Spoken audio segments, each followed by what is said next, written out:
don't know what that would be about. No, you don't.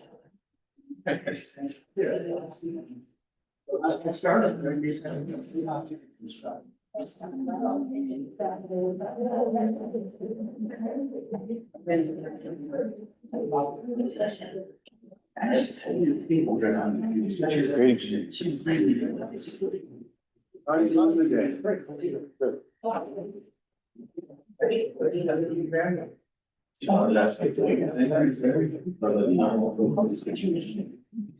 I drove along and asked you about one in Colorado, one in home. Yes, they should be watching. Hi, guys. Remember how, what we had to put it on? I have to share my screen. And now I don't remember how I did that. Was it this?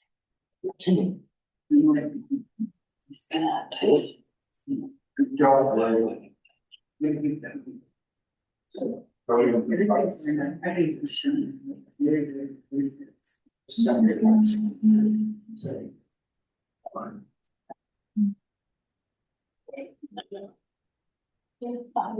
have this separate Airbnb. My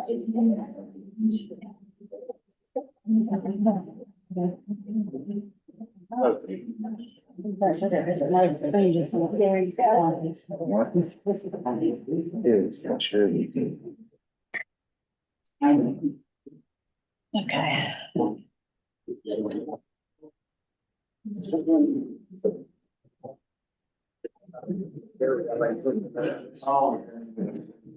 Yeah. Think I got enough chairs out there? I don't know, you want to drag them on? Well, that should go There much is no more to faster. drag out. Oh.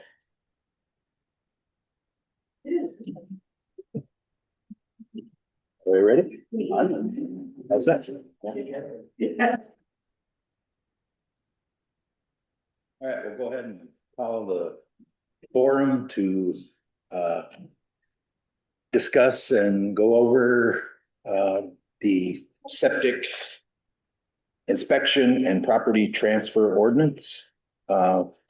Today will just be a discussion. This is opportunity for the board to hear and receive input and ideas, concerns, any kind of issue surrounding this topic. And I hope I have enough chairs out there. Y'all are welcome to move up closer if you like. We wouldn't need the microphone probably if we did that, but either way, we have another microphone for anybody interested in speaking, just to allow everyone to hear good, including on Zoom. I'm told that Lee Buss is going to be on there for us today. Yep, and good resource for any questions anybody might have regarding any kind of septic issue.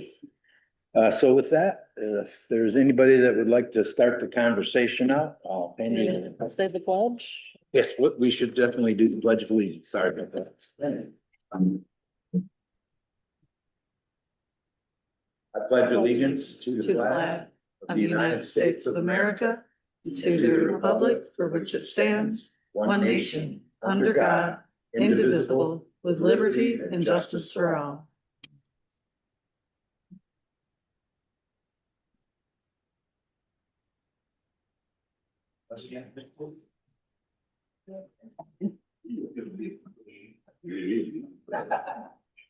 Anybody like to share a thought there? Yeah. We got one right here, Jim. Front and center. Yes, sir. Appreciate it. All right. Yeah, if anybody on Zoom that would like to speak, just raise your hand. This is kind of a side issue, but I think it's for to me and a lot of other people. There's the speed limit in Myrtle Beach. I wish it was 35 instead of 45 because everybody's going 45, 50. If we Whoops. cut me off. Oh, yes. Well, anyway, if it's a 35, don't go 45. So, you know, there's a lot of walkers with bikers going up and down. Up and down. Anyway, that's my thoughts. Just think about it and if you see anybody, you know, talk about it, just see if we can get our, maybe you'd have to go into the past stuff. Yeah, I don't think you just hold the button, don't hold the button in. I think that's what's turning up. Yeah, oh, thank you. And it's spoken on one of these in quite a few years. Anyway, we've been coming up over the torch, over 55, 56, maybe 60 years. And I remember going down to the beach and father-in-law was telling me, Jim, don't hear that sandbar, you'll ruin the motor. And there was nobody stopped on the sandbar back then. It was, you see a boat out there and you think, oh, there was that trouble. It's a little different now. If you know where the sand sucker holes are on the south end, our boat is right between them. And, you can hear them and see them on the sandbar, but it's quite a difference in over the years. There's a lot of We need to. place, Higgins, Houghton, I think has the same thing, and Those are so that's beautiful. in Florida's got a private island, which is just like our sandbar. Lots of boats, but anyway, thank you for your time, and I'll turn my mic in.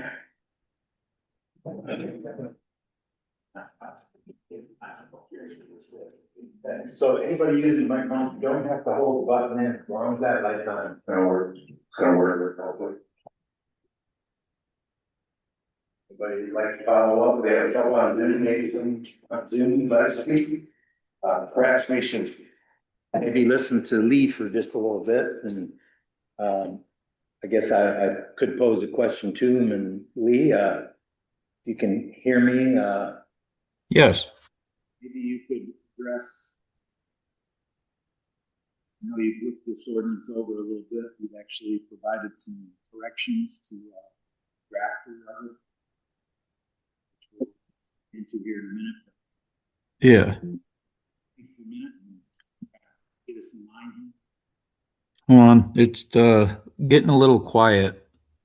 More than willing to answer the question, but could you repeat that, please? Well, I was just hoping maybe you could explain, maybe some of the differences or the additions or conflicting issues maybe in the ordinance that we're working on currently, or? Absolutely. So it was I think it originally a couple of years back got a phone call from someone stating, hey, there's a proposed ordinance, and it had the health department part of it, and no one told the health department part of it. So we in the meanwhile said, hey, the health department's point of view is we'll help you build whatever you want, just we need to have communication, which we've had ever since. So that's been very good. There's two proposals right now that I'm aware of. That it's the septic. It was at the short-term rental one, which if you have a short-term rental, you need to get your septic system inspected every X amount of years, and then there is the lake isolation or surface water isolation distance or isolation if you're within. I think the proposed is 300 feet to a lake or a stream within a certain area of Clearwater Township. You have to get your septic system evaluated to make sure that it's adequate. What adequate would mean, we don't have anything, I think, down too far yet, but I have the proposal pulled up right now. I found through my email. I believe it would be something pretty close to our point of sale program. So as you all may know, Kalkaska County, along with Manistee County and District 10, has a point of sale program. And it's ran pretty well. We have a sizing requirement where, if someone has a septic system that's less than 75% of the code sizing, then we would call it a priority 3, minimal hazard, or if it's less than 50%, it would be a priority 2, a substantial hazard. So the idea is that we're just kind of taking the point of sale program and kind of morphing it into whatever we need. So the idea is we'd also use the point of sale program as a reference for the short-term rental program, their ordinance as well. So again, it's just looks like one-time baseline inspections. There will be final reports by District 10 or an approved evaluator that the District 10 will train and make sure that they can do. We already do that with the point of sale program, and we find it works really well. Let's see. One would go to see the health department, see if there's anything on file regarding like permits or finals or whatever. And if there's not, then they would just have to have the evaluator go there kind of, cold and find what's going on, which isn't unheard of, especially with all these, houses that are 50, 60, 70 years old. So it's not unheard of, but typically if we have something on file, it's going to be within, 40 years old or whatnot. But with that being said, the ordinances are meant to protect the groundwater, as everyone knows. It's a very big deal, Torch Lake and just the groundwater in Michigan. So the idea proposed for this is to protect that. Now, I know there's a lot of maybe some pushback regarding money and how it's going to be enforced, but we can discuss that further if anyone would like. But I would say, yeah, that's a more or less baseline standing of where we're at. Is that good enough? Or again, I'm more than willing to do whatever you want me to. I'm here for you guys. Yeah, and we appreciate that too. Maybe, I guess I would have a question, Sure. and that would be, what we are proposing or what the draft, ordinance is proposing. How does that differ from what is actually already required? Yes. So that's a great question. So pretty much the only difference is when it's the inspection is required. So a point of sale is required when you're selling a house or a residential property in Kalkaska County. Whereas this proposal would trigger, again, I have it pulled up. Let's see, give me a second. This is a septic inspection and property transfer ordinance. Yes, sir. Let's see. Property on-site sewage disposal. To repeal any conflict. Oh, okay. I'm just going right through it. It's been a hot minute since I read this, so I apologize. Purpose. I believe, again, I'm still trying to there's two different ordinances, and one of the problems I had when discussing it with staff earlier was I kept merging them together. Like, well, didn't this one do it? No, that's the other one. Oh, they seem kind of similar. So one would be the the lake resident or the lake isolation one would be if you're within 300 feet of a lake, river, or stream. And then the other one would be short-term rental.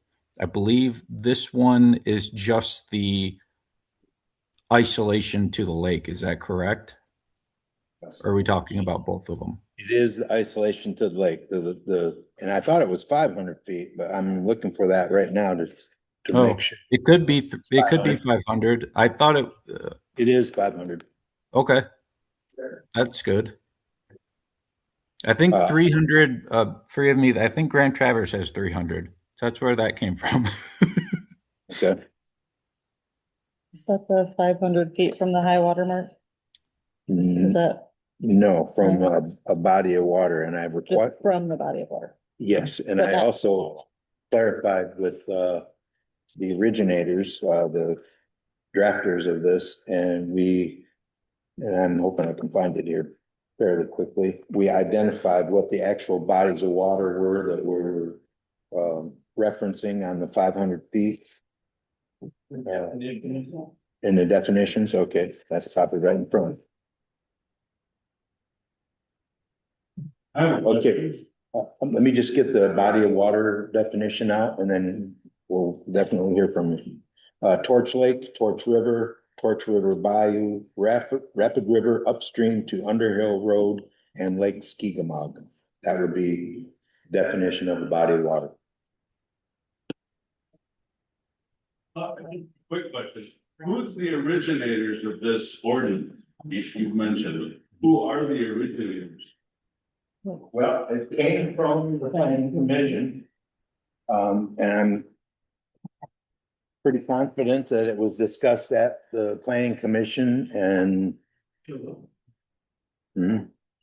You know, they've been talking in this township for a long time about the septic ordinance, and there's been talk for even longer than that about having municipal sewage system, community sewage system, maybe even joining with other communities. So that kept coming up at planning commission meetings, and we had a couple of citizens that volunteered to be on a committee. You know, we had a couple of citizens that volunteered to be maybe to investigate that and do some research and come up with proposals. So that was, maybe a year and a half or so ago. And then this is the result of that. This was largely based on fortunate townships. I think they had pretty good success with that, legally one better on that than I do. But that's what it came. Yeah, so where the document itself came from is from the committee that the planning commission formed at that meeting. I think it was in January 25. Does that answer your question, Dave? I mean, it came from the planning commission. Is there an individual on the planning commission, or is it just No, that was a regular planning commission meeting, and we voted on it.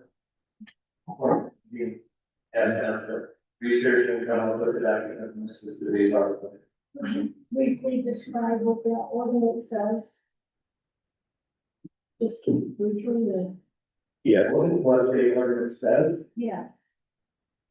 Can you do that? It's like 9 pages. It's basically, it's a point of sale inspection. We just talked about, we got, in this particular document, it talks about the point of sale inspection and a one-time,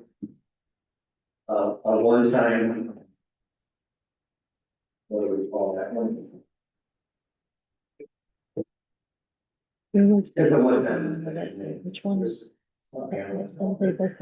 Anyway, so it's all the same inspection. There's only one.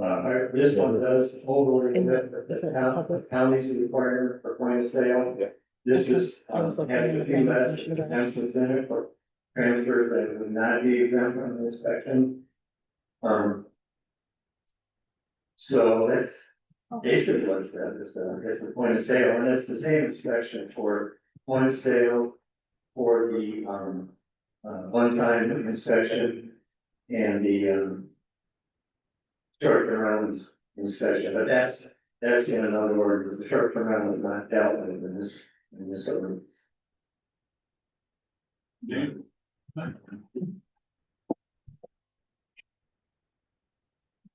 Like we have Harry on the screen there. My question is with short-term rentals, because it's not in this ordinance here.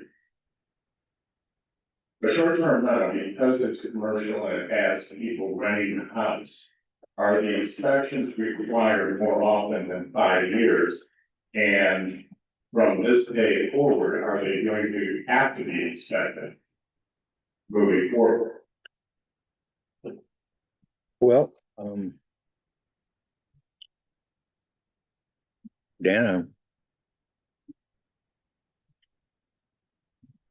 So the way it stands right now is that, instead of the short-term rental inspection, it's the same point of sale inspection. It's not within this ordinance that we're talking about today. However, as was mentioned, short-term rentals being commercial in nature, they would be required to have this inspection once every 5 years. Unless they had it within the past 5 years for something else at the point of sale. A new system, like a new system, kicks it out there for 10 years for the next inspection. I'm not really sure, I think that's how it reads.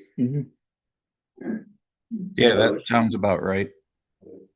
In a different ordinance, same inspection, and a requirement to repeat it every 5 years. This has a one-time baseline inspection requirement.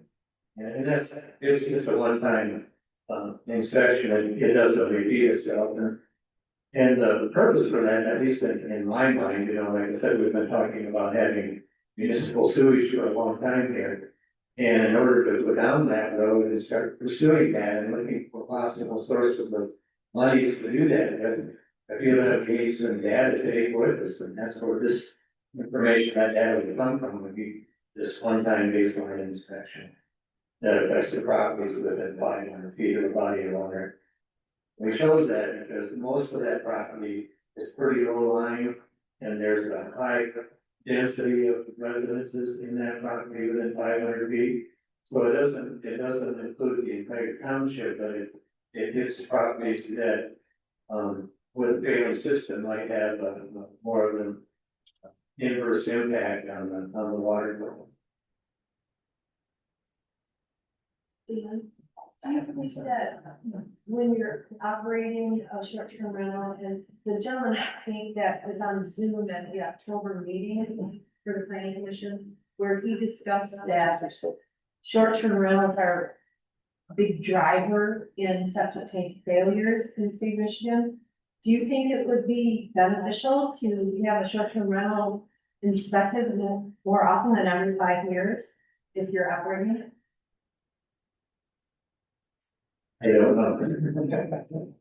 That's a good question, and this meeting is about this ordinance, not sure. Oh, okay. For sure. But yeah, that's a good question. I think in 5 years, I'm sure they're not the one who came up with it. I could try to answer that if you'd like. Tank be pumped every 3 years. Lee has something he wanted to answer on that. So yeah, the question was, would it be a good idea to inspect a short-term rental more than once every 5 years?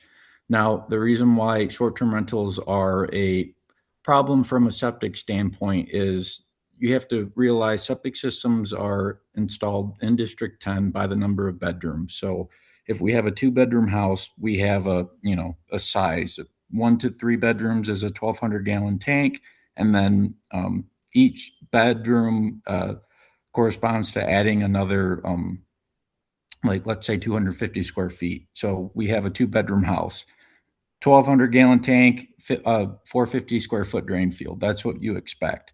A lot of these systems, as I stated earlier, are very old. So what that means is some of them will have an 800 gallon tank, which is not 75% of 1,200. So that's too small. And they have what are called dry wells. Dry wells are considerably smaller than what we use nowadays, where we use what we call gravel bed drain fields. Dry wells, for instance, are typically going to run around 140 square feet to 120 square feet on the higher end. So again, for reference, 2 bedrooms, 450 square feet, or a 3-bedroom, 675. That 140 divided by 675, that's a fraction of what we need. So the reason why we want to get these inspected is because 1, they're mostly too small, and 2, while we do size them off for number of bedrooms, you could have 10 people living in there, or 10 people at a time, where it's only adequately sized for 2-bedroom house. And again, that 2-bedroom house would have been sized back in the 60s or 70s or 80s, which is a different code from now. So the reason why is we're playing with different codes from different eras and different sizing methodology. So that's the reason why we're concerned about that, and getting to the main point of, well, how often? It really depends. I mean, is it just one family going in there, not using much facilities, or is it like, a frat house every Saturday and Sunday where you have 15 people and they're using the septic system? There's a septic system on Torch Lake, Crystal Beach Road, that has a buried wellhead, and that's roadside, and a septic tank, a holding tank, at least 50 feet from the lake. We don't have a high water alarm, but that's not great because it's a short-term rental, meaning that if a ton of people go there and use the facilities, we don't really have much, room for course correction because there's not a high water alarm. So it's just the name of the game for getting everyone, or getting all these systems updated and adequately following the code as it is today. I hope that answers your question. So it really depends, but it could be a bit sooner, but it's truly hard to say depending on the use. Can that not be tied into when people get a license? Yeah. Well, I think, and again, this is the septic ordinance that we're looking at, but I understand that there's, combined interests. I don't think that a short-term rental has any, obviously, if you're having higher usage, okay, you're gonna need to pump more, you're gonna be filling up your drain area quicker. I mean, it's more use is gonna shorten the time that, it's gonna fail. The more you use it, obviously, it's going to fail sooner. So I don't think we should be looking at this as, oh, well, short-term rentals do this or whatever. I think we should be looking at it as a whole and look at septic tanks in general rather than identifying them as short-term rental septic tanks or a regular household septic tank. I think what we're looking at here is septic tanks, okay, and septic fields and that. If there's 15 people in the house, well, then I think we have a need for a larger septic system. Obviously, we're gonna, have requirements, but it shouldn't be based on whether the house is a short-term rental or not. It should be equally applied to residents and those who are renting. Just my opinion. I don't disagree, but I'm sure the way to make sure they get inspected is if somebody applies for a license for a short-term rental, that's the time to inspect the septic and make sure it is accurate. Swimming in, you know what? Mm-hmm. But it would be the same for a house or a short-term rental. It's no I different. disagree. A family of two living in a house versus a short-term rental that has an influx of up to 15 people. Yes, but Makes a big difference. it's how the septic system is sized for the house, though. I think Lee just mentioned that, we're not. But I know for a fact, one of my neighbors, they had 15 people in their house and it's a 3-bedroom home. Mhm. Having said that, if they have to have their drain field inspected, when they get a license to short-term rent the house, it would determine how many people are allowed in that house. And it helps regulate. Mhm. That already should be the case. I think that was well laid out in the short-term rental ordinance about septic requirements are per bedroom. And, that's also the capacity for rental is the per bedroom or, Yes, sir. Got a kind of Yeah, can we pass that microphone? Because everybody can't hear that, so. Okay, anyway, many of the homes that I'm aware of around our places are seasonal. Mhm. We shut ours down around Thanksgiving, Christmas at the latest. And this is the weekend they open them up. Mhm. So a lot of our septic systems aren't used as heavy as the full-time residents, obviously. And, having 15 people, even at the lake house is where, they'll go home after a day on the beach or something or boating. Mhm. But, a lot of the homes that I'm aware of in our road are seasonal. Thank you, sir. One of my neighbors in Northern down, I'm all for when they're done. But one of my neighbors in Northern down, 2 years before he got a septic permit, he said, I was diligent. 2 years from the health department. But now, you got it in their back stuff. Now it's more, want more stuff done. After they already gave the permit, he's at 80 grand already. Yeah, and it's not even. He said, but 2 years was taken to stay out to get a permit.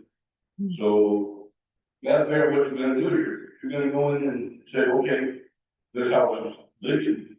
You're gonna be out of your house for 2 to 3 years. You're gone. How are you gonna do that? Your sewer system is much better, right? You run a chain down there, it cleans it up like nobody did, well worth it. Hmm. It was, well. And you have all the states around here, all these good places to put in one, it's what needs to be done, you gotta get ahead of the game, because it's gonna happen anyway. You know, eventually gonna happen. So, you don't want the tail wagging the dog. Hmm. That's what's gonna go on.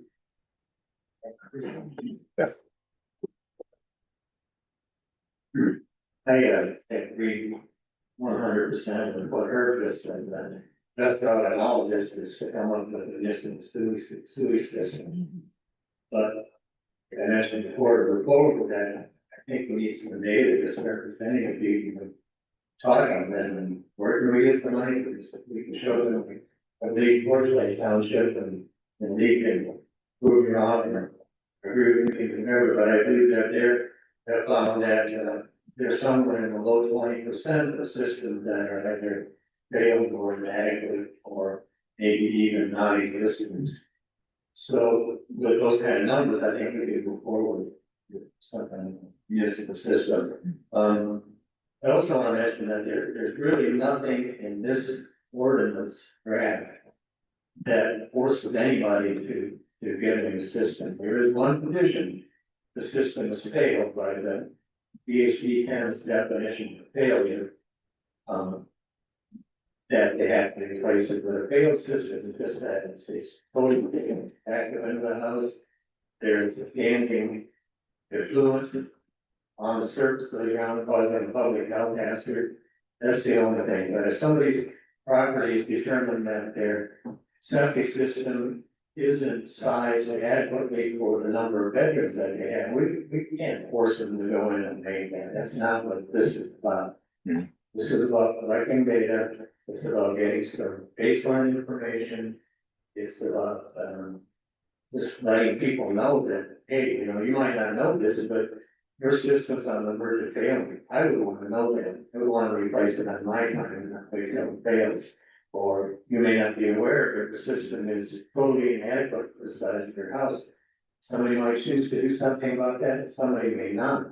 That's up to them. There's nothing in this ordinance that forces people to spend $30,000-$50,000 on a new system. It's not there unless that system is failed. At which point, they don't even need an inspection. They know it's failed. It needs to be replaced. Hmm. So what are you gonna do? Fix 2 years. Yeah, we can't hear, and especially the people on Zoom can't hear if you're not using the microphone. Sure, maybe 1%. But the sewage system around here, I think at best is 10, 12, 15 years out. How do you put something like that together? And it just takes time. Collecting this data would be 3 years. So, I mean, we've got, I think that's absolutely the best thing to do is to have a municipal sewer system, but it's not gonna happen in the next 3 or 4 years. We don't even have property on that. True. This gentleman's been waiting to speak. Thank you. I'm gonna stand up and I don't need to. So I'm not from the township, I'm from Milton Township, but I'm president of Torch Lake Protection Alliance. Have been that for the last 3 to 4 years. I won't try to wade into the details of what you're discussing on the ordinance. I will tell you that from our perspective, we have about 600 family members as members of the world number 50 businesses. So we're the largest single organization on Lake. We just think what you're doing with trying to move all on septic systems in your township. Originating with planning commission and sure others before, and what you folks are doing at the board level is tremendous. We fully support it. We know there's going to be lots of details to wrangle over, but let me tell you why we think it's so important. So in the last 4 years, we've raised $1 million worth of money on the Torchlight to conduct in the past 3 years. So the campaign started before the work was completed. We brought on board the United States Geological Survey And we brought in expertise from across the country, including Lake Tahoe, National Atmospheric and Oceanic Sciences folks. In total, about 15, 16 experts that are kind of the best we can find in the country. And we picked Tahoe, by the way, because we've been to Tahoe. It's a lake that looks like Torch, and there's scientific reasons behind that as well. So for the past 3 years, and then just this year, we've been doing detailed studies of Torch Lake. We can break down exactly what all the source of nutrients are in the lake to a level of detail that's never been done to this extent on Torch. And by the way, that $1 million we raised came from personal contributions from folks like myself and others. That was about $750,000 worth of the balance for about 1/3, 1/4 came from matching funds from the United States Geological Survey. So a very good study report we do, but it will be out in the summer. We'd be happy to provide it to you, but the punchline on the report is septic systems are probably the biggest single source of nutrients in the lake. Second, the Torch Lake is a very delicate lake. We think because it's deep and it's beautiful, and I've known it my entire life, which is longer than I want to admit, and seen massive changes in the lake in that interim. I'm sure some of you folks that have been around the block a few times would say the same. But it's not the kind of lake you can keep just developing and dumping things into and hope it stays the same. In the last 15 years, we've seen golden brown benthic algae as a toilet bowl rim. We're in the lake, which you're trying to understand. We've seen quaggas enter the lake. You folks may not know this, but the lake has well over 10 billion quaggas holding the bottom of Torch Lake. Neither of those two things are there in the last 15 years. They're all recent lives. So I know we folks are trying to get a start. I know the planning commission said you're trying to get a baseline. It's long overdue. Only 2 of 6 townships on Torch have septic ordinances, and the state of Michigan is close to the dead last on septic ordinances among all states in the country. So to have a lake as beautiful as this, and to treat it the way we've gotten away from, because it's been relatively untouched compared to what could be coming, is something we don't want to perpetuate. So we'll have more to come in detail, full documentary report from that's been peer reviewed, and I think provide a little bit of context to you folks. We would just encourage you to keep pushing on. So sorry, more than 3 minutes, I'm sure. But Yeah, I don't think that we're so massively populated here that we need to adhere to the 3 minutes rule, but I'm hoping to hear from everybody really is the goal. I would like to ask that when you do have the mic and you're going to speak, make sure the mic is up to your mouth. The people online are having a hard time hearing you, even with the mic in your hand. I can repeat the entire thing. Can you?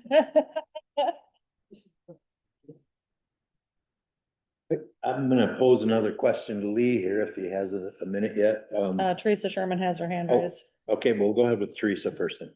Okay, I just would like to point out a few things. First of all, our water is our most precious asset. If we don't have clean drinking water, we don't have anything. Michigan has 90% of the fresh water in the United States. The septic code that is proposed by the state of Michigan, which I know a lot of people have been waiting for, has been in the works for 25 years.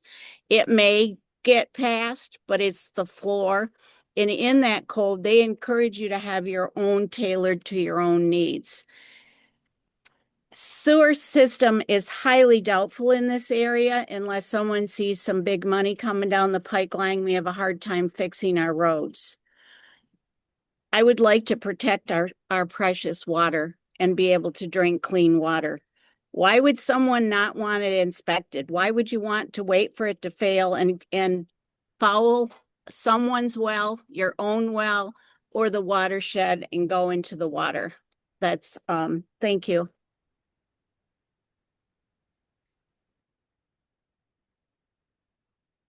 Okay, my question for Lee. And I guess I may have asked partial this earlier, but as far as the proposal that we're working on, our draft ordinance here, is there any footage requirement in the current point of sale evaluation the District 10 requires? And we're proposing 500 feet from certain bodies of water. I'm just curious if in the county, if that exists anywhere else. Not in our county, but as I stated, Grand Traverse just passed their own point of sale program the first of the year, and I believe they have theirs is 300 feet to any like surface from a building to surface water, so it would be like commercial, residential, whatever. But Kalkaska District 10, we have our point of sale is if you were selling a residential property, it needs a point of sale, regardless if it's X amount of feet away from a lake. We don't have that, whatever you want to call it, activation clause or whatever. It's just whenever a property is being sold. But that being said, there are, I have heard of that, not just Grand Traverse, but I think there's other counties or health departments that do that isolation distance requirement, which to get on the previous speaker's point, the mention was the statewide sanitary code.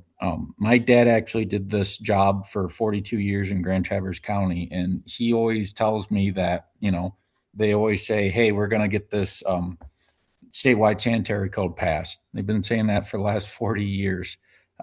That being said, in that proposal, there is it's a statewide sanitary code, meaning every health department would have the same rule set, whereas right now it's per health department. So Grand Traverse has a different sanitary code than District 10 versus Northwest.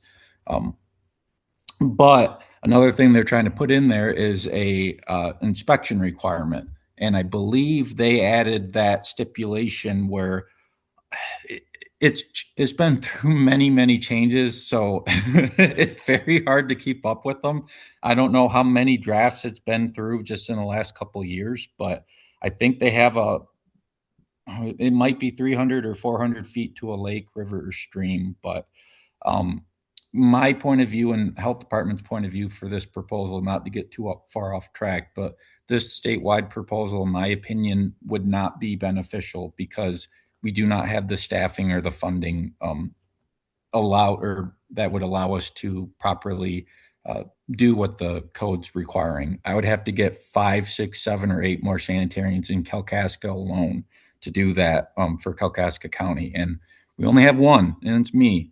So I can't do that many inspections, which is why in the ordinance I have it proposed that we could have third-party evaluators to help out because again, I'm just one person. I can't be everywhere at all times, That's just it's not realistic, and there's a disconnect from the state trying to pass this versus the boots on the ground doing the job every day. It's just not feasible. It's not possible. And if it were to be passed, everyone would be upset because it wouldn't work out. But, I am a proponent of having the same rule set across the state, just not that inspection requirement every X amount of years. Very good.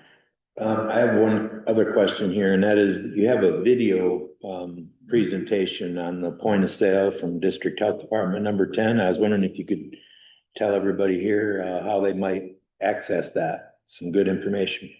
Yeah. So when I actually took over from for Kalkaska County almost 5 years ago, and when I got here, they said, "Hey, you do a class now, Lee." I said, "Oh, okay. What is that? I don't know. Figure it out." So that's how the point of sale came to be, the PowerPoint presentation. So I created the PowerPoint presentation because I am responsible for training the evaluators to do the point of sale evaluations. So what it is just a laundry list of, all right, this is the program, this is what wells are, this is what septics are, this is what you'll be looking for. Here are some common things in our sanitary code that you should be aware of, all in a neat sized, 40 slide PowerPoint presentation. So I believe that can be found on our website. You'll have to forgive me. I think they recently updated the website and they did it again. So I can't tell you where it's at on there, but I know it's on there and as you were saying, there's a video of me along with Elena Taylor, our Manistee County sanitarian that does the point of sale over there, where we are giving it at least a format or a a special version of it to the realtors. So that was more detailed to the realtors, but a lot of the, basics of, hey, this is how septic system works. This is how a well works. Because, it's not just the well and septic. There are the realtor aspect of it too. So again, I believe that can be found online, and been told it's been pretty helpful because a lot of times, as everyone knows here, you'll hear something and say, Lee, I heard we can do cash transaction for point of sale. I said, nope, that's not a thing. You can't just say, nope, I heard it, so it must be true. That's not how this works. It's not in our District 10 sanitary code. If it's going through, if you're selling a property, it needs to have point of sale inspection. So uh, again, a lot of this stuff is just fighting common misconceptions. And it's actually pretty simple, in my opinion. That, and I do it every day too, which helps. I also see that there's about 12 or 13 exemptions from property transfer that would not require the point of sale inspection. There is. I was thinking about bringing that up because the whole spiel most of the time is anytime a house is sold, you need to have the point of sale done, unless you have, the stipulations, which most of the time it's going to be immediate family member. So let's say like your brother or your dad's giving you their house. All right, that doesn't need one. Immediate family member, District 10 states would be like your parents, your immediate siblings, your brother or sister, your, children. It's not like uncles or cousins or, my cousin's brother's nephew's niece, all that jazz. It's just very close. There's also like life estates. So if you're one of your parents dies and the house is going up and it's in a life estate, that's also we actually had a few of those recently. I don't believe I've ever had those before, but we've had a few of those. So there are some times where we can use that. It's not all the time though, because the last thing we want is like, yeah, we're related. Are you? No. I'm not checking birth certificates or phylogenies, or, family trees, but at the same time, I wasn't born yesterday.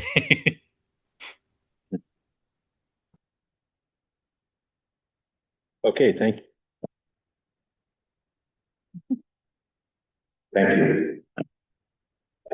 Just a couple, I'm looking at the list here. So new homes, obviously a new home that hasn't been occupied doesn't need to be re-inspected when it's sold.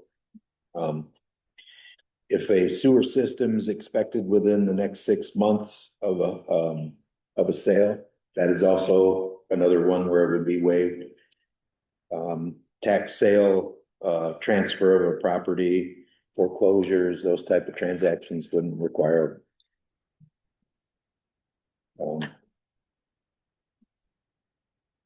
Anybody on Zoom have any other questions or concerns they'd like to contribute?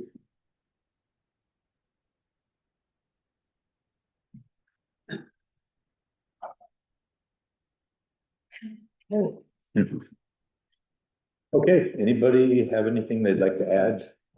Yep, Dave. Thank you. But so it seems like there's a little bit of confusion and just is unless it's not been cleared up. This is not about short-term rentals, this particular ordinance is everybody in the township. This was at 500 feet of water, right? And I believe it was pointed out in a previous meeting that that could be as much as 30% of the property in our township that would be required to follow the guidelines of this ordinance and have a one-time baseline inspection. It was last year in one of the township board meetings where Jim pointed out that you had just come to from a group discussion from the Torch Lake Protection Alliance where they hosted it and they suggested and asked for support. They wanted all the townships around the lake to standardize a little bit. One of the things was septic system. And they suggested that we look into an ordinance. While we all understand, the importance of the lake and the quality of lake and water and that they're doing a good thing. You know, this is a third party organization, special interest group that has suggested that our township take on this ordinance. That's the word it started. The people that have formed it are members of the Torch Lake Protection Alliance. And you know, it was mentioned in a meeting that, you know, this baseline inspection would cost a little bit of money, and put quote unquote, few $100 range, not overly expensive, but it's fairly expensive. The very well organized layout, point of sale program, video that you had mentioned, they do lay out what the cost is to the point of sale inspection. The average cost for the inspection itself is around $800. Yep. That does include the pumping though, The too. tank will have to be pumped, they have on there $350. The water, sampling fee 40, and the fee for the Department of Health in theirs is $40. I don't know if that's, part of this or not. You're up to $1,300 for 30% of the, property in, Clearwater Township. Now, there's a term that is, used in the financial sector, it's called fiduciary.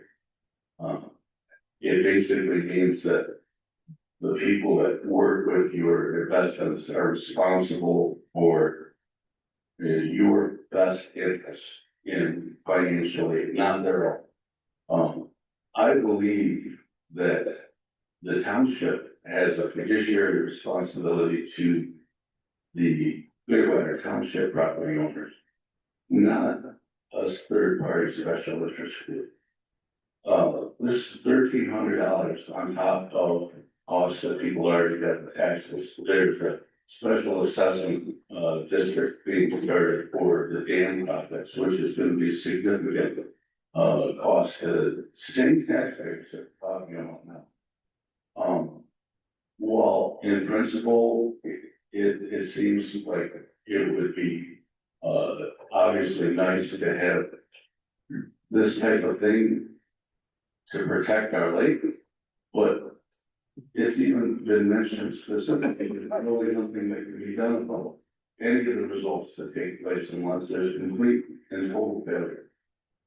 It was mentioned that the township themselves can't enforce anything. They can't make anybody do anything with their septic system. And unless there's total failure, I believe it's accurate that, the Department of Health and county, can't enforce any change to the septic system. So basically, to sum this up, we have a third-party interest group that has suggested that the township make 30% of Clearwater Township incur the cost of $1,300 on top of the costs they already had to tell them something that they should already be able to tell when they walk outside and they smell or see a float or their toilets are back in. I don't think that's a judiciary responsibility for our township to put another ordinance in place on top of one that already exists. They can't enforce, for the prospect of collecting information and data. You know, I think the municipal sewer system is obviously the best thing, like everybody understands. I would be interested to know what the data is going to do to move that ball forward. I don't know that we absolutely have to have that data. I think we just put it on the target. We've got a 3, 5, 10 year need to go forward and find out what we need to do to create our own special assessment district. If that's how we go about that, or what type of grants or funds are available to us. And start that now instead of this superfluous ordinance that really does nothing but cost the taxpayer, unfortunately. I have a question for you. Yep. Is Lee still on? Yeah, oh, yeah. Yes, yes. Yes. Lee, Bob Underhill. Yeah, push the button, so you like that. Lee, this is Bob Underhill. He's on. I'm curious on your, on the inspections, does it give you a health of the septic system or just if it's properly worked?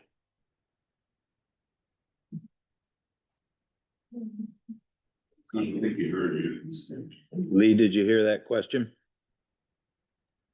No. Could you please repeat it? Yes, so Sorry, I couldn't, nothing came through. when these inspections are completed, does it give you a health of the system or just telling you that the system is working? Yeah, so for the point of sale, what the inspection is, it's telling the buyer, this is what you're walking into. This is what the property has as far as a well and a septic system. It is not an approval to say, hey, this is good to go, or this is, compliant. Most of the time they're not compliant, and it's a range from priority 1 to 4. Priority 1 being substantial hazard, priority 4 being a deviation, like, yeah, it doesn't comply, but no one's going to get hurt. That being said, again, it's a risk-based inspection. So there's not really a pass or fail unless, like someone stated earlier, District 10, which I believe is the state's terminology in regards to failure, when sewage has surfaced onto the ground or is backing up into the house due to a saturated septic system. At that point, it's detrimental to people's health because, well, one, you want to be able to flush your toilet, right? If you can't, you're going to have sewage in your house. Two, you're going to have that sewage on the ground, which is not great. That's a public health nuisance. So again, the whole point of this inspection is a risk-based inspection, kind of like a food inspection. So it's not more or less a pass or fail besides the whole, if the septic system's failed, if that makes sense. Yeah, so what you're saying is it's not a pass or fail or a health, like, your system should be good for 10 more years. Right. Yeah. We cannot guarantee, actually, if you read the report, and a lot of people don't, it's on there. It states, like, we're not saying how long it's going to last because we can't decipher that, right? Because I'll give you an example. We just had a septic system installed in Kalkaska maybe 4 years ago. It already failed. When I went out there, it actually smelled pleasant, if you can believe that. It smelled like lavender. What happened was they did laundry too many times, and it killed, I believe it killed the bacteria off, and the drain field was already saturated with water. You could see the wastewater above the ground. So that's just 4 years. Typically, the average lifespan of a septic system that's properly there's no way we can tell you how long it will last because it's all down to usage. We did have one in Torch Circle, was it Torch Court? I believe there was just a little old lady living there. It's just like a 500-gallon holding tank. But then when the son moved in, it lasted for maybe 2 weeks, and then they had to get it replaced. So it's all down to water usage. And secondly, can you send me all the information for your class? I would like to take it to become a septic evaluator so I can better understand how things work. Yeah, I would say reach out to actually we're getting a new clerk, so I apologize. Our process is kind of in flux right now, but if you could just contact me at the health department during weekdays and we can set something up, if you would, please. So Lee, the question of cost has been posed. I know on your video, on the point of sale video for District Health Department 10, it had a fee of $800. Now, when I read estimated, okay, and did that include the pumping fee? It did. And all the fees that are required, so it's an estimate of around 800 for the total cost of the inspection? Yeah, and unfortunately, that's probably already outdated, if you can believe that. I think they're probably getting closer to 1,000. Since that time, we actually bumped our fees up. So District 10's point of sale fee and is now $80, and we no longer have a water lab either. So I think the water sample should be about $40, but that's just a guess because it's third party fees, right? We don't set those fees other than our own fee included in that on top of the tank pumping fee. And I will tell you that there's been some evaluators seem to be going of the way of not charging the pump card anymore. They will just require the homeowner to get the pump card themselves. So that makes it easier on them where they don't have to track down a septic hauler and get the tank pumped and schedule all that. They make the homeowner responsible for that. So that does cut the cost a little bit, but still we're looking around roughly $1,000, give or take. Okay, thank you. Yes, ma'am.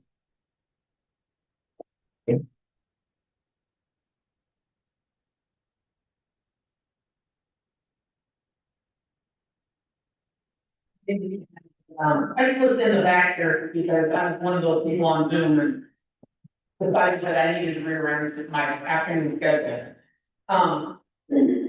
You've all heard the, no need to reinvent the wheel.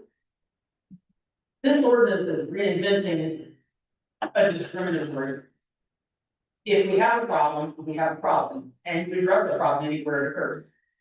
Not just in the people you think you can get away with filling. Waterfront people, you will never find anyone in the township that has a better comprehension of the value of their septic system. And the value of water.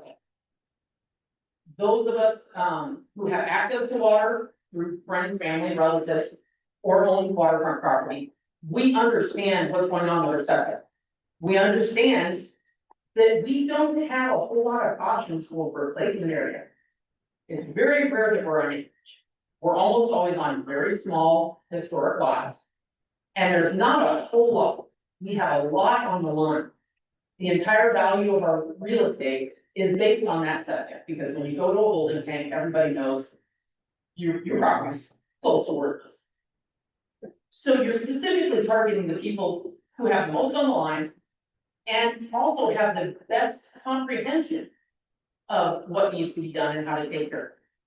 And often have the most resources to take care of it. That's true, but not always. At the same time, if you flip that logic, the folks off the water, if they're contaminating the ground with septic fluid, that's still a problem. Just the fact that they're 500 feet off the water does not make it okay. And they're less likely to be able to take care of it. They're less likely to pay attention to it. And even if they know it's a problem, they're a lot less likely to be able to do something about it. Now, the other option would be to put some type of system in place over the entire township. Oh, wait a minute, we already have that. You have a point of sale system that already evenly is distributed to everyone. That doesn't take care of problems in between.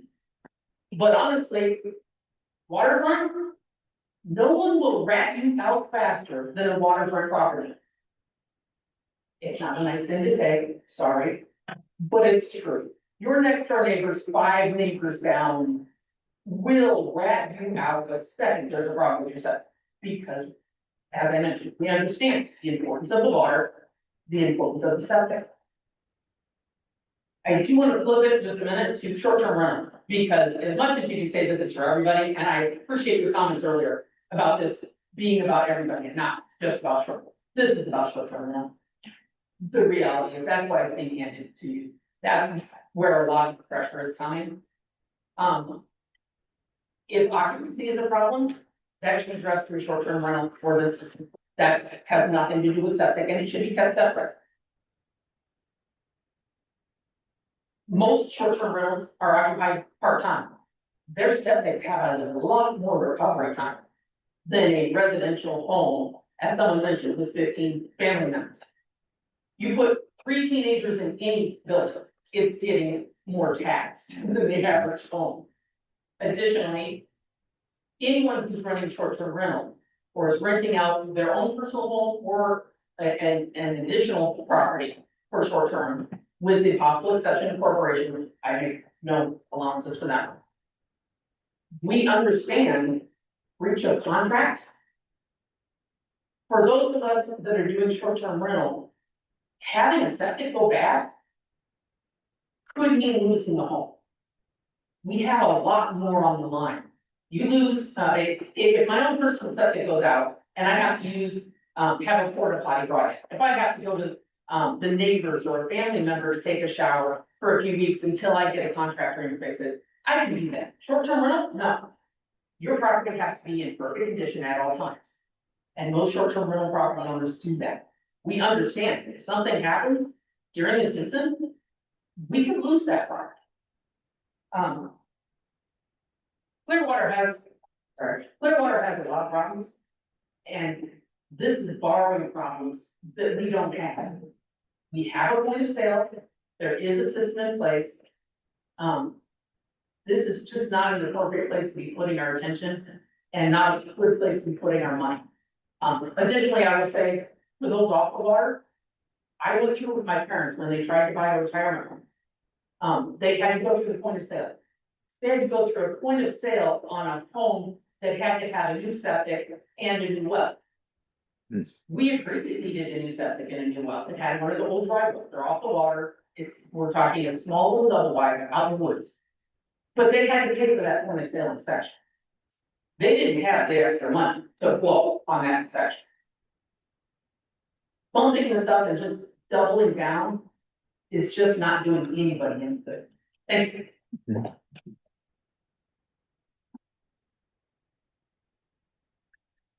We have somebody online that wanted something read, but Yeah, Harry Ekman wrote, and you can probably see it on the screen, but I'm just gonna read it for him. I agree with the intent of this ordinance, but I think the timing is wrong. An ordinance is only as good as the ability to enforce it, and currently the state of Michigan has possibly the worst septic system rules, laws of anywhere in the country. Unfortunately, what needs to happen is the state needs to enact some laws which will provide some teeth for the township board to use to enforce the ordinance. Please correct me if I'm wrong, but failing this proposed inspection is only defined as a total failure. There isn't a percentage or some other definition of a bad or partial failure. Thus, an inspection will only end up costing the homeowner around $1,000 just for the inspection, and there isn't a way to force the homeowner to actually repair a low-performing system. Am I wrong? I have another question for Lee. Having listened to what we just heard, Mr. Buss, I'm curious, if there already exists a pretty well planned and thought out point of sale system required from District Health Department 10, why do we need to go farther beyond what is already in place? Oh, I'm sorry. It looks like we're cutting out a bit. Could you please repeat your question? Sure. I'm just stating, we have a couple people in the room have brought it, out that we do have this District Health Department 10 point of sale evaluation that's required in that. So my question is, if we already have it at the county level, more or less, why do we need to go over and above what's already in place? Yeah, I mean, that's a great question. So again, in my opinion, it all comes down to when these are being activated, right? So the point of sale would be when a property is being sold. So yes, you would get the houses that are being sold, but what about the houses that, they're passing down through, generation by generation? Not to say there's a real answer there, but the activation is different. So we do get a good amount of them. It's just we're not getting every single one of them. And the idea is that with this one in particular, this is trying to catch the ones that are within 500 feet to the specific bodies of water where they might not be sold, maybe ever. So they wouldn't be, you know, subject to the point of sale requirements because they're not being sold. So, which is why the short-term rental is being proposed too, because you could have one that, let's say it's not on a lake, river, or stream, but they too need it.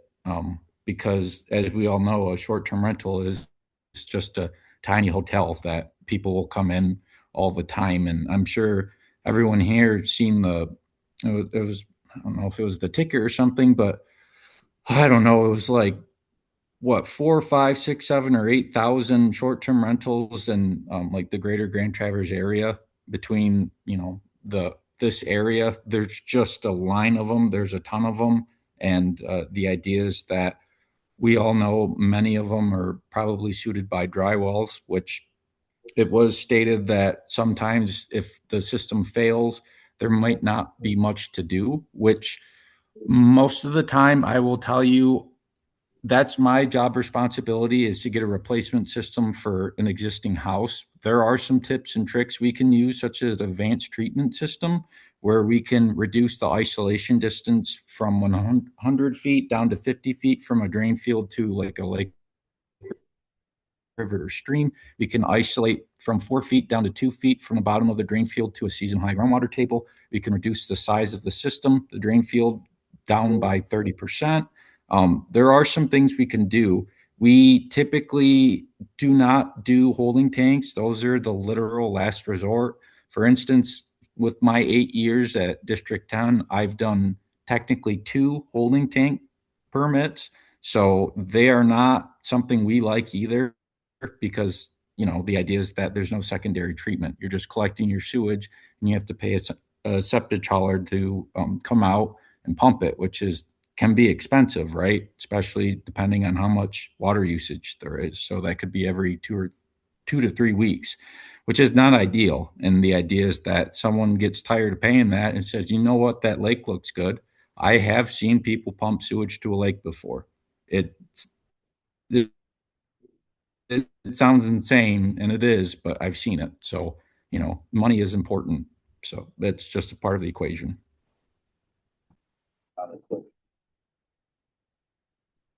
Lee, this is Bob Underhill again. I have a question about, so if there's something written above and beyond your rules in the ordinance, and that fails the ordinance, who can enforce that when none of us being a licensed or educated sanitarian? And or could you help with enforcement on that ordinance? On the ordinance, the health department would not be able to enforce anything on that because it is not in our sanitary code.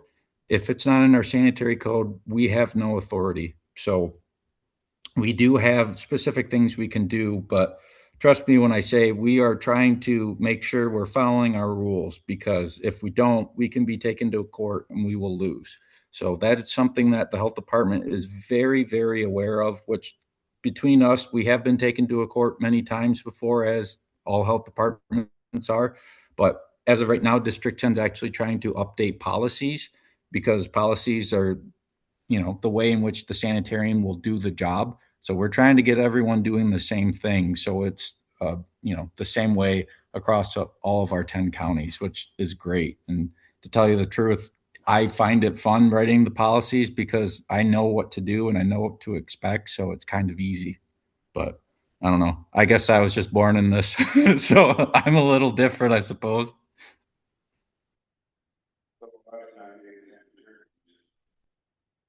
Would risk us getting taken to court for something that you couldn't already enforce, is what you're saying? Yeah, I can't enforce anything in this ordinance. The health department is only meant to be like, help or like guidance, right? We can't enforce anything because it's not within our sanitary code. I have no teeth for it. And to tell you the truth, I don't have the time to enforce that either, even though we have nothing to enforce. Enforcement's actually very difficult. And yeah, I mean, everyone has the problems, but we would not be taking any enforcement action in this at all. Thank you. Thank you. Sue was taking over. I don't know, maybe then. I'd like to hear it. So, is this okay, Kristen? Many of us here today have only one number one priority, and it's not just the priority for the day, it's simply our priority in the way we run our days, the way we run our work, the way we run our lives, and it's the water and the natural environment. That is what we're all about, first and foremost. I want to bring up just a couple of things to clarify. My understanding is with respect to seasonal homes, and I'll put this in reference that I have taken classes on septic systems through Michigan Tech. They're very good. If you're looking for classes, you can go online. They have seminars and everything, and they're free. There is an issue, and as we have pointed out, that the issues that we have with septic are very redundant on usage. A 4-year-old system failed because of usage. They didn't have anything to do with the installation or inspection or anything else. It was the people using it. Septic systems rely on bacteria. That's why they fail. They wash the bacteria out. When you're not using a system, you're not adding to that bacteria. Sometimes that bacteria, it comes back a little quicker when you bring your system back online and people start using it again. And other times it may not. It depends on if you come in and you decide you're gonna wash all your bedding. That might not be the best first thing to do. But that's the level of knowledge that we really have to have on a system. And I would suggest that your average person probably isn't wildly well versed in septic maintenance and operations and how those kinds of things can happen. Clearly, somebody put in a new system in a wild expense, didn't know how to operate.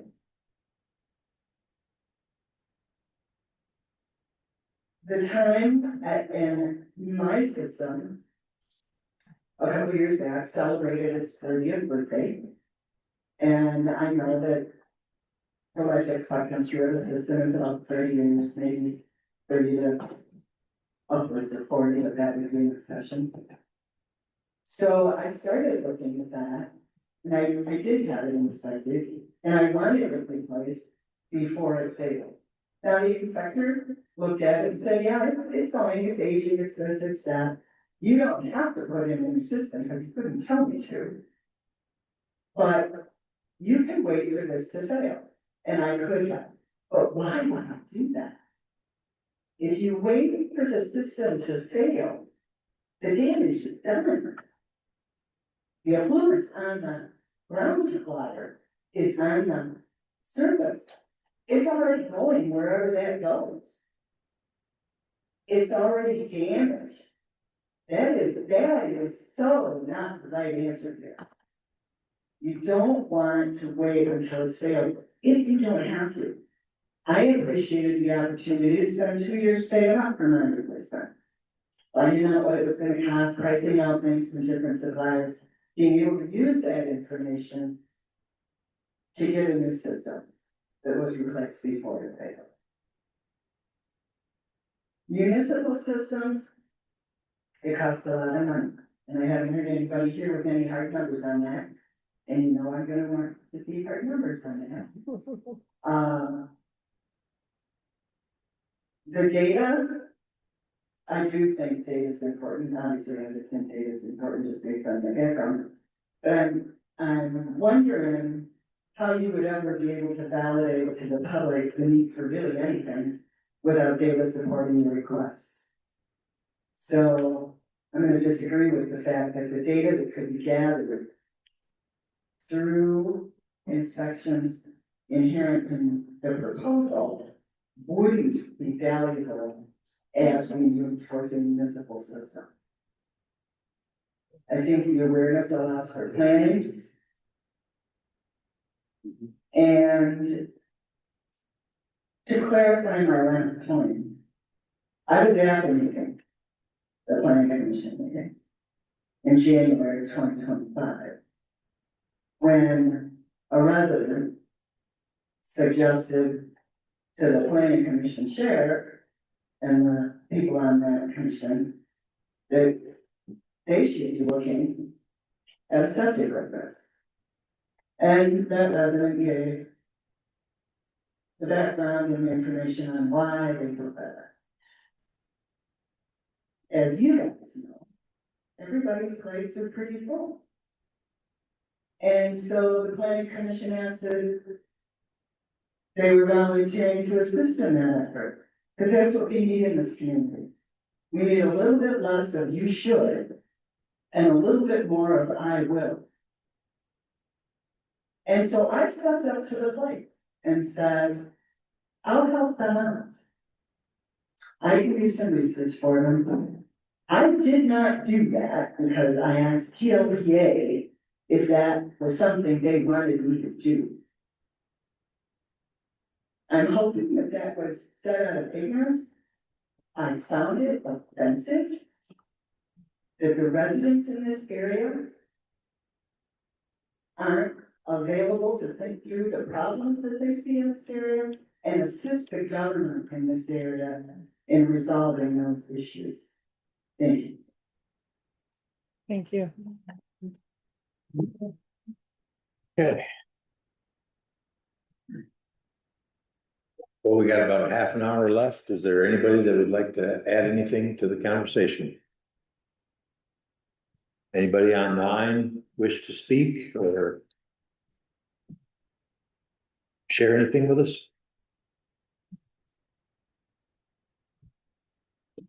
I guess I can speak really quick. So I apologize. I probably should have said this earlier, but not everyone may know how a septic system works. So how a septic system works is, let's say you're at your house, you flush your toilet, your solids and your liquids go to your septic tank. Your septic tank's a large receptacle that will store your sewage. So the solids go to the bottom, the effluent wastewater is in the middle, then everything else, the scum layer goes to the top. Now, the effluent will go out what's called a sanitary tee or a baffle. It's just a 4-inch line that goes up and then out horizontally.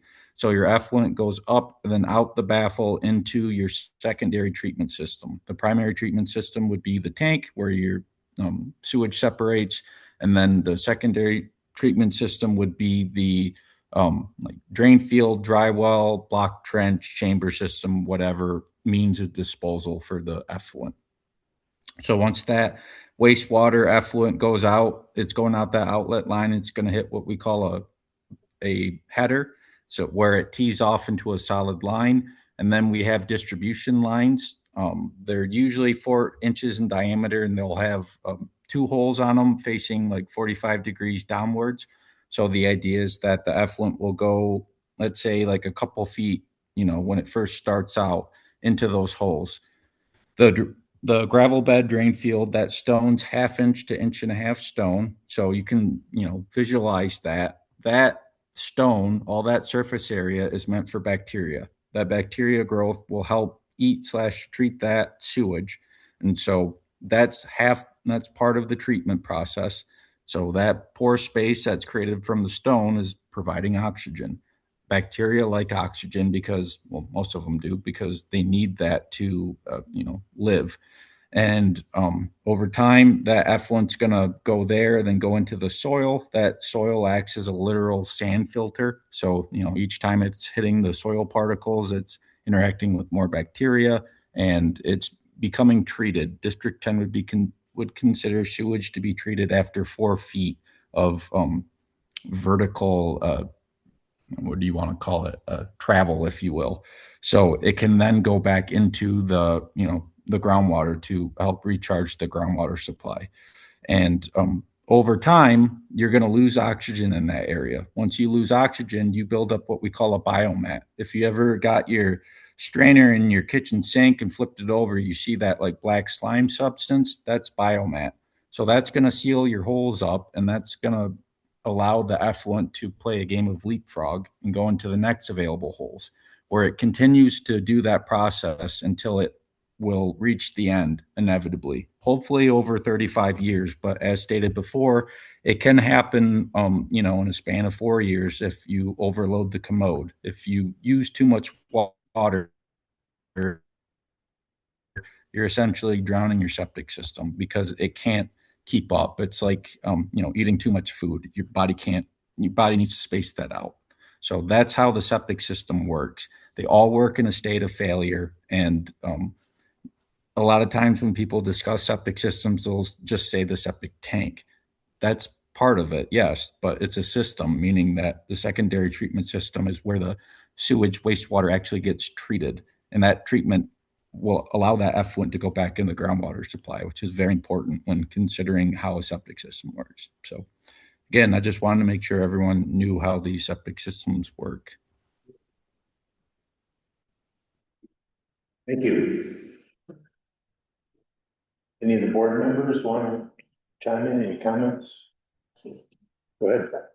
I've been coming to board meetings and planning commissions quite a few years now.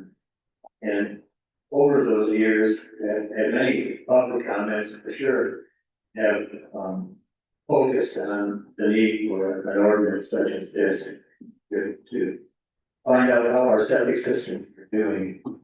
And maybe even this board has their, I don't know. We have a planning commission for sure. Previously planning commission for sure did. But I have to take exception to the insinuation that this is being driven by TLPA as a special interest group. TLPA is very good at providing a lot of data and information, and they pay for a lot of scientific studies on our water quality, the change in our water quality, the source of pollution of our water.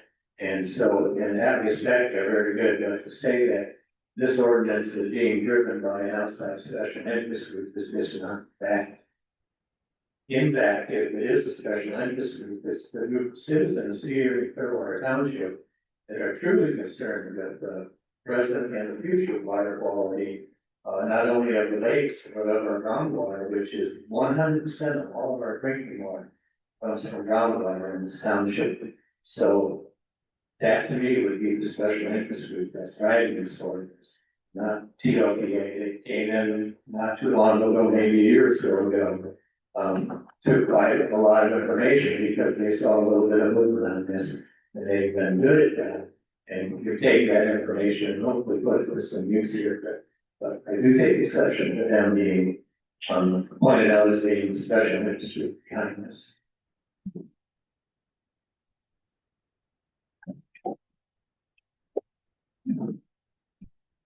My name is George Seacrete. I'm here representing the Lake Association. I guess I'm representing a special interest group. I would compare a special interest group that's concerned with protecting the quality of the water and the water used by anybody. As something like someone has a career and they specialize in being a machinist or a carpenter. That is their specialty. That is what concerns them, and that's what they get themselves involved in. So, to think that it's being promoted by TLPA or ESTA or any special interest group, I don't think is a very strong point, but it is accurate that they're promoting things that help everyone. Couple of things. As Lee was talking about how a septic system works, I'm reminded that I had 3 daughters and they would take showers 2-3 times a day. And I don't think this has got anything to do with short-term rental usage, but you can overload the system. they're only designed to handle so many gallons per day, and if you don't allow enough time in between, the loading of the septic tank for it to treat itself in the tank and percolate out through the drainage system, you have no problem. One thing, I think it's great, by the way, that properties are handed down from generation to generation. In that sense, it says a lot about the strength of a community and families that want to carry on. The problem with that is some of the systems on some of the properties are very old and haven't been looked at. Not everyone is as, concerned about how their system is operating, how their well might be operating. Out of sight, out of mind. It's a lot like other infrastructure we have in our society. And, you know, I turn on the faucet, I expect water to come out. I don't know how it got there, I don't know if it was treated, if it was chlorinated, doesn't matter, the water didn't come out. We take a lot of things for granted.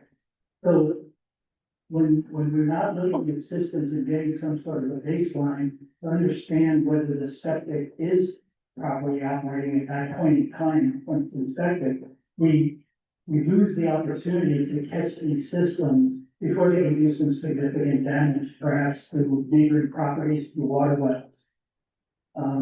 That's important. So the point of sale that is the exemption from family to family, or any ordinance on septic inspection that goes hand down for family to family, you have to be cautious there because some people aren't as concerned.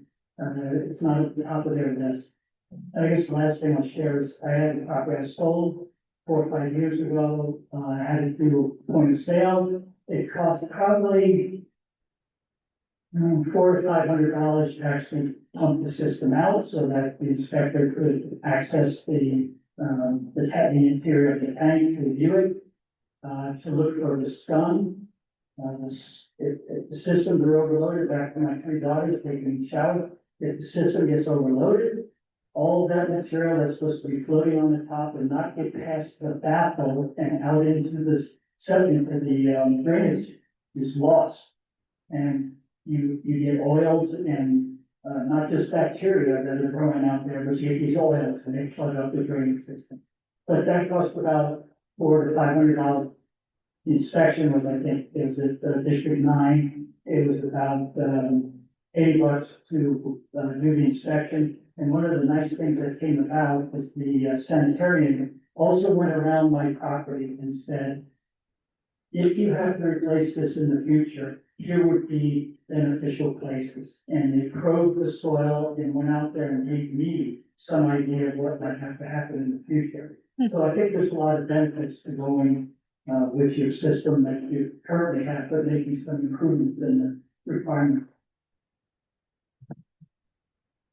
Yeah. So obviously a lot of good points, right? When everybody's concerned with the health of the water in the lake. And I'm on the lake. I don't want the lake to go bad, but you've got some basic facts here. And I welcome to be corrected on mine. You've got a cost of approximately, and we've heard a range, but it's no less than $1,000. Then it was inflation, maybe $1,500 at this point. I'm not sure if our ordinance really has the teeth that it can make people do it. Two, the outcome can't make anybody do anything about the results, but you know what the status of their system is. You've got homeowners who already take good care of their homes that know what the status is. Is it failing? Is it not failing? Is my system backing up? Do I have a fluid in my yard? There's no enforcement. You're going to try to force the homeowners to pay a fee. Nobody's asking you to do that. Nobody's looking for an extra $1,500 to spend, and they have their own ability to do that inspection themselves if they choose.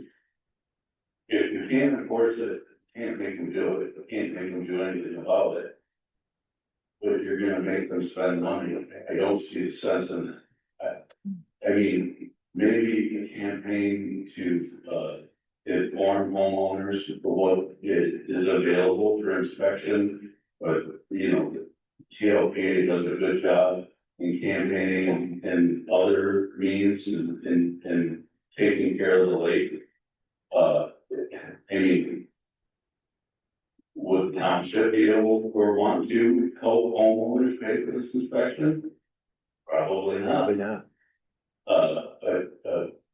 A coupon out for your taxes? Probably not. Would the TLPA like to support everybody to use their funds to have these inspections? I don't know. Is that viable? If it's important? I just don't see where the $1,500 that you're making the property owners spend would just for the sake of information is taking care of the fiduciary responsibility that you have for the taxpayers of the township. It's not the township's job to take care of the lake. It's the township's job to act on behalf of the property. Thank you.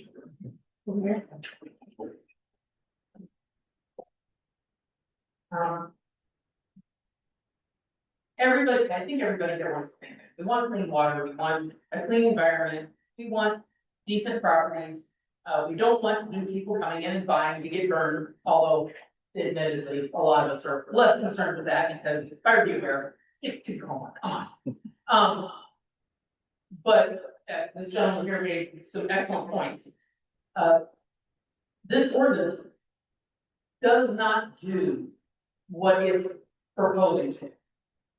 If you could put this ordinance through and it was keeping our water safe and we always knew that everyone's septic was in good condition, that's one thing. But it doesn't. It gives us a snapshot. I did have a question. We have a point of sale currently.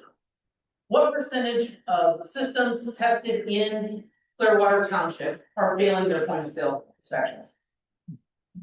Maybe Lee would know that if he's still there.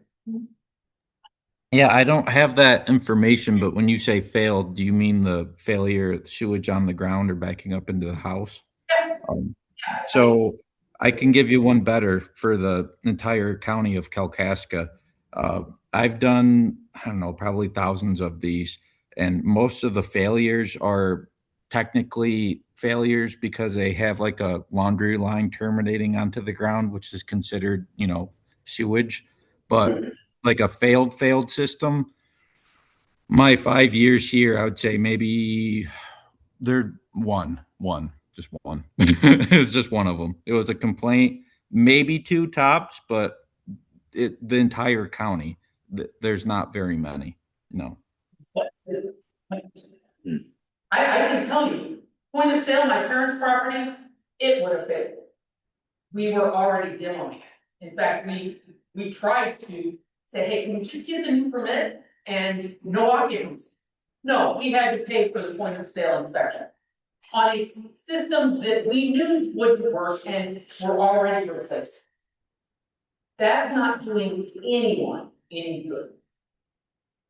So I never like to criticize without giving an alternative. If this is really what you want to resolve and you want a good working septic system in the entire township, and who doesn't? You do have the cost benefit analysis you have to look at, and this does not pass the cost benefit analysis. But beyond that, if you really want to make sure everything's working, then you need every 5 years to test every septic in the township.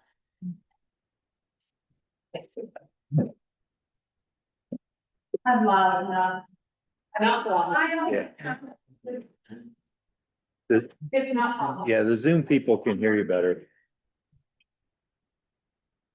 I guess I just want to say that what I'm not hearing from the people against it is that we need a baseline. If we're ever going to get a system in this township, which we so badly need. We need a baseline. And one person made another comment, how could you not be for this? We're trying to get all of the townships around the lake to mirror each other so that we're all on the same page. And I heard them say that we mirrored Milton Township on this. Now, I had a septic done 3 years ago. It was $350 to pump it out, and then it was $300 for the guy to do the point of sale thing. So if you've got $1 million house on Torch, I don't speak, well, I shouldn't say this, but you got $1 million house on Torch. I mean, is that really gonna break the bank? You're renting it out for $1,000 a night, $2,000 a night, I don't know, I digress. But anyway, I just wanna say that I think it's very important.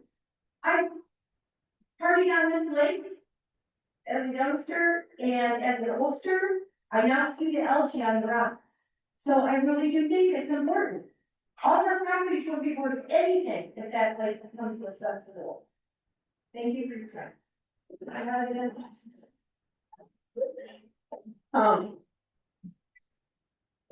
The real point is, you just heard sanitarian. One system in all of the counties that he's been checking, one system has failed. You're not getting anything out. But beyond that, the question of what does it hurt? I can give you a real life example. My systems, and I have multiple, and I have multiple property sets too. And none of them short-term rented. My systems are all overbuilt because I have spent the science, and they're my properties. It's everything. That's my income. That's my retirement. That's all of it. I don't know how many of you here have put in a septic, or how many of you have been in a not you knew septic. I can say I have been in every one of those situations, so I understand the value. What can it hurt? If you're getting your system month for $350, you do not have the system that I'm running, because I'm running double tanks, double size.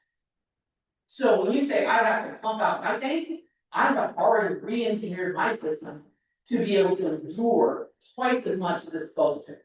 So it's costing me twice as much for an inspection.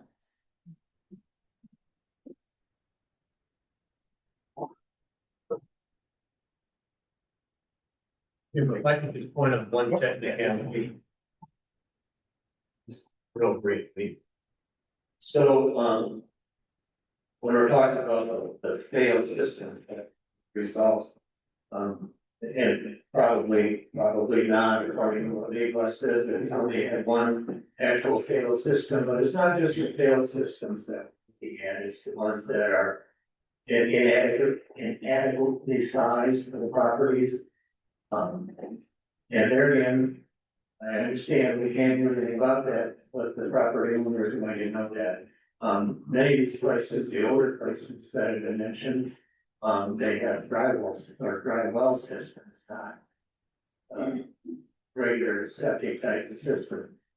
And they may not even know that. So it's an educational thing for sure. It would be for all of us. There is expense involved. I don't know how to work. If that's a stumbling block, then perhaps we're not ready for this yet. I don't know. I can't solve that for you. Personally, planning, for the next 20 years, I likely will never see a municipal sewer system here, but I think we need to start working toward that. It's been talked about for years, and we're still not haven't even taken a first step toward that. So. Hey. That's why it's called planning, right? Right. All right, is there any closing comments from anybody? We're about That's all left. 15 minutes of our suggested allotted time here we have left. First, one thing I would like to say is thank you to Lee for putting up with us for a couple hours, and appreciate your expertise there and your knowledge. Thank you. Problem. Lee, is there a way that the buyer can waive the plan sale inspection? besides the exemptions and your documents that we have. Sorry, could you repeat that? I'm having a little difficulty with audio. Your way that a buyer can waive an inspection on point of sale. Nope, a buyer cannot waive a inspection. The only way we can waive inspection would be as stated before in our sanitary code. There's a list, I think it's like A through J or something of, Okay. you know, what we A through K of what we allow. So that's in our sanitary code, which was created in 2008. I don't have that authority to say, oh, they don't want it, you know, they don't have to get one. The whole point is to tell them this is what you're getting.